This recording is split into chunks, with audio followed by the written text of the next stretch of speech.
Alice in Wonderland, Chapter 10, The Lobster Quadrille. The Mock Turtle sighed deeply and drew the back of one flapper across his eyes. He looked at Alice and tried to speak, but for a minute or two, sobs choked his voice. "Same as if he had a bone in his throat," said the Gryphon, and it set to work shaking him and punching him in the back. At last the Mock Turtle recovered his voice, and, with tears running down his cheeks, he went on again. "You may not have lived much under the sea." "I haven't," said Alice. "Perhaps you were never even introduced to a lobster." Alice began to say, "I once tasted," but checked herself hastily and said, "No, never. So you can have no idea what a delightful thing a lobster quadrille is." "No, indeed," said Alice. "What sort of a dance is it?" "Why," said the Gryphon, "you first form into a line along the seashore." "Two lines," cried the Mock Turtle. "Seals, turtles, salmon, and so on. Then when you've cleared all the jellyfish out of the way—" "That generally takes some time," interrupted the Gryphon. "You advance twice." "Each with a lobster as a partner," cried the Gryphon. "Of course," the Mock Turtle said. "Advance twice, set to partners. Change lobsters." "And retire in same order," continued the Gryphon. "Then, you know," the Mock Turtle went on, "you throw the—" "The lobsters!" shouted the Gryphon with a bound into the air. "As far out to sea as you can." "Swim after them!" screamed the Gryphon. "Turn a somersault in the sea!" cried the Mock Turtle, capering wildly about. "Back to land again, and that's all the first figure," said the Mock Turtle, suddenly dropping his voice, and the two creatures, who had been jumping about like mad things all this time, sat down again very sadly and quietly and looked at Alice. "It must be a very pretty dance," said Alice timidly. "Would you like to see a little of it?" said the Mock Turtle. "Very much indeed," said Alice. "Come, let's try the first figure," said the Mock Turtle to the Gryphon. "We can do without lobsters, you know. Which shall sing?" "Oh, you sing," said the Gryphon. "I've forgotten the words." So they began solemnly dancing round and round Alice, every now and then treading on her toes when they passed too close, and waving their forepaws to mark the time, while the Mock Turtle sang this, very slowly and sadly. "Will you walk a little faster?" said a whiting to a snail. "There's a porpoise close behind us, and he's treading on my tail. See how eagerly the lobsters and the turtles all advance? They are waiting on the shingle. Will you come and join the dance? Will you, won't you? Will you, won't you? Will you join the dance? Will you, won't you? Will you, won't you? Won't you join the dance? You can really have no notion how delightful it will be when they take us up and throw us, with the lobsters, out to sea." But the snail replied, "Too far," and gave a look askance.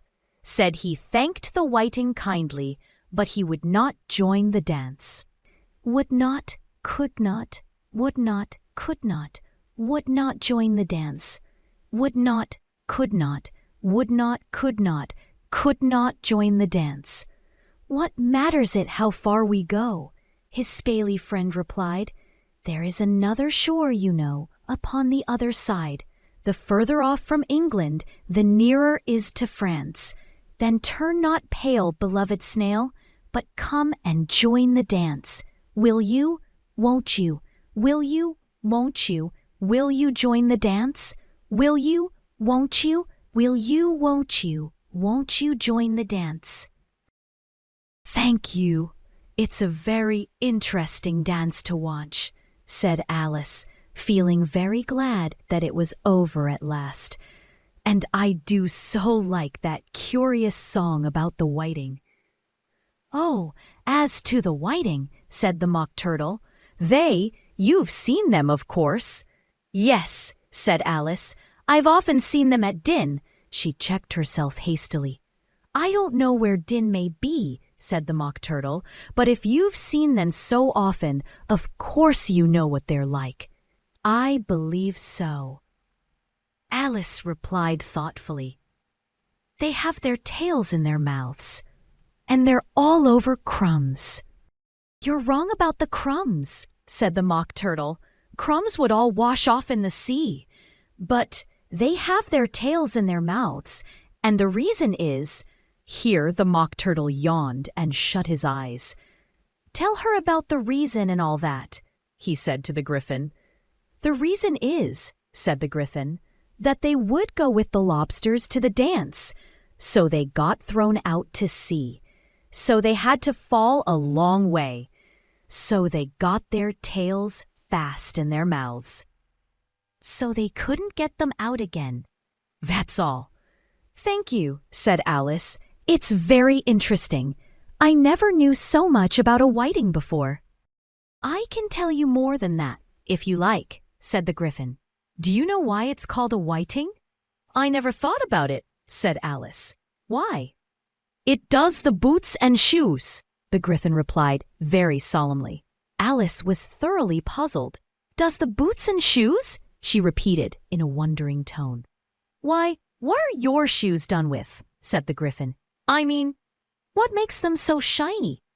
Alice looked down at them and considered a little before she gave her answer. "They're done with blacking, I believe.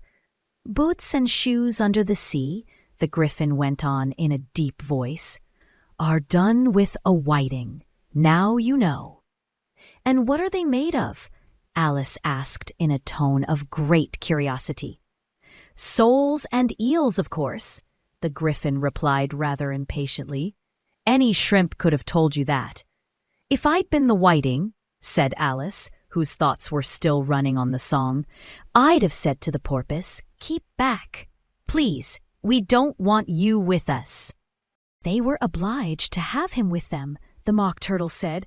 "No wise fish would go anywhere without a porpoise." "Wouldn't it really?" said Alice in a tone of great surprise. "Of course not," said the Mock Turtle. "Why, if a fish came to me and told me he was going a journey, I should say, 'With what porpoise?'" "Don't you mean purpose?" said Alice. "I mean what I say," the Mock Turtle replied in an offended tone. And the Griffin added, "Come, let's hear some of your adventures." "I could tell you my adventures beginning from this morning," said Alice a little timidly. "But it's no use going back to yesterday because I was a different person then." "Explain all that," said the Mock Turtle. "No, no, the adventures first," said the Griffin in an impatient tone. "Explanations take such a dreadful time." So Alice began telling them her adventures from the time when she first saw the white rabbit. She was a little nervous about it just at first. The two creatures got so close to her, one on each side, and opened their eyes and mouths so very wide. But she gained courage as she went on. Her listeners were perfectly quiet till she got to the part about her repeating, "You are old Father William," to the caterpillar. And the words all coming different, and then the Mock Turtle drew a long breath and said, "That's very curious." "It's all about as curious as it can be," said the Griffin. "It all came different," the Mock Turtle repeated thoughtfully. "I should like to hear her try and repeat something now. Tell her to begin." He looked at the Griffin as if he thought it had some kind of authority over Alice. "Stand up and repeat, 'Tis the voice of the sluggard,'" said the Griffin. "How the creatures order one about and make one repeat lessons," thought Alice. "I might as well be at school at once." However, she got up and began to repeat it, but her head was so full of the Lobster Quadrille that she hardly knew what she was saying. And the words came very queer indeed. "'Tis the voice of the lobster," I heard him declare, "You have baked me too brown. I must sugar my hair." As a duck with its eyelids, so he with his nose trims his belt and his buttons and turns out his toes. Later editions continued as follows. When the sands are all dry, he is gay as a lark, and will talk in contemptuous tones of the shark. But when the tide rises and sharks are around, his voice has a timid and tremulous sound. "That's different from what I used to say when I was a child," said the Gryphon.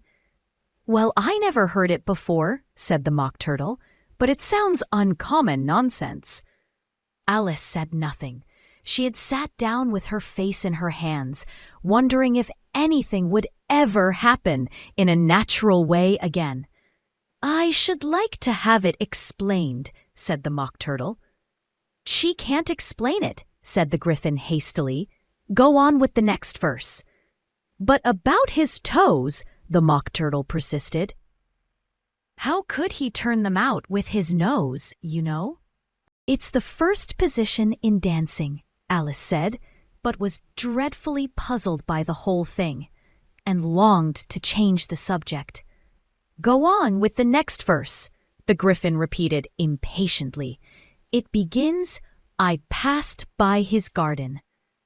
Alice did not dare to disobey, though she felt sure it would all come wrong, and she went on in a trembling voice.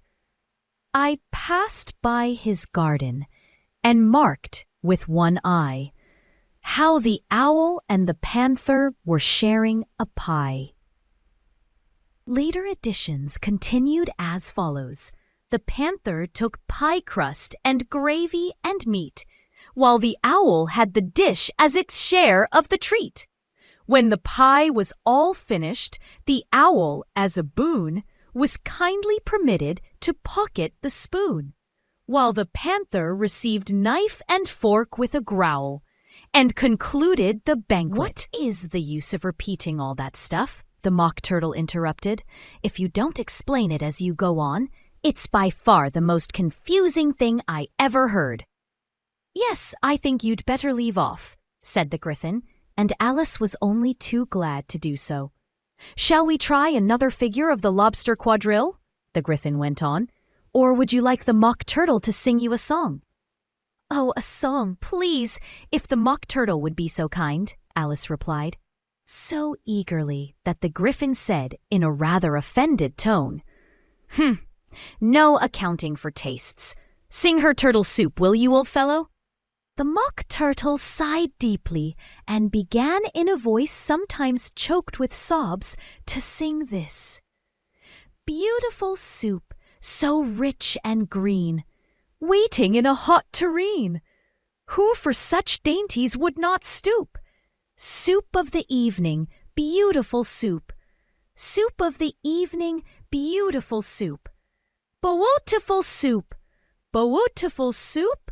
Soup of the evening, beautiful, beautiful soup. Beautiful soup, who cares for fish, game, or any other dish? Who would not give all else for 2 pennyworth only of beautiful soup? Pennyworth only of beautiful soup. Beautiful soup, beautiful soup. Soup of the evening, beautiful, beautiful soup." "Chorus again!" cried the Gryphon, and the Mock Turtle had just begun to repeat it, when a cry of, "The trial's beginning!" was heard in the distance. "Come on!" cried the Gryphon, and taking Alice by the hand, it hurried off, without waiting for the end of the song. "What trial is it?" Alice panted as she ran, but the Gryphon only answered, "Come on!" and ran the faster, while more and more faintly came, carried on the breeze that followed them, the melancholy words, "Soup of the evening, beautiful, beautiful soup."